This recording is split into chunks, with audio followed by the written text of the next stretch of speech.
Жалпы жауапкершілікке қатысты ер адамның жауапкершілігі неде, әйел адамның жауапкершілігі неде деген жайында бір кішкене қысқа видео айтып жіберейін. Біздер негізінде отбасымен ер мен әйел қосылған кезінде ер адамда 100% жауапкершілік. Еркек сол алған әйел үшін де жауап береді, әйелдің туып берген балалар үшін де жауап береді. Ол балаларға тамақ жетті ма, ол балалардың жаңағы несі киімі бүтін ба, жаңағы несі денсаулығына қаратып жатыр ма, соның барлығына ер адам негізі жауап береді. Соның үйдің шаруасы болсын, үй жататын жері бар ма деген секілді, в общем, қандай отбасына несі жаңағы қатысты нәрселер, соның барлығы негізі ер адамның жауапкершілігінде болу керек. Ал әйел адам дым істемейді деген сөз емес. Бұл жерде әйел адамда барлығын жасайды, бірақ әйел адам жауапты емес та оған ше.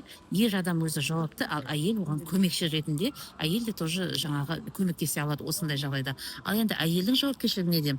Әйелге жалпы біз жаңағы ер адамның тыныштық үшін келген деп айтады, сондықтан да әйел адамдардың өзімен қарым қатынасы қандай болды және Алламен қарым қатынасы қандай болды, соны ғана сұрайды.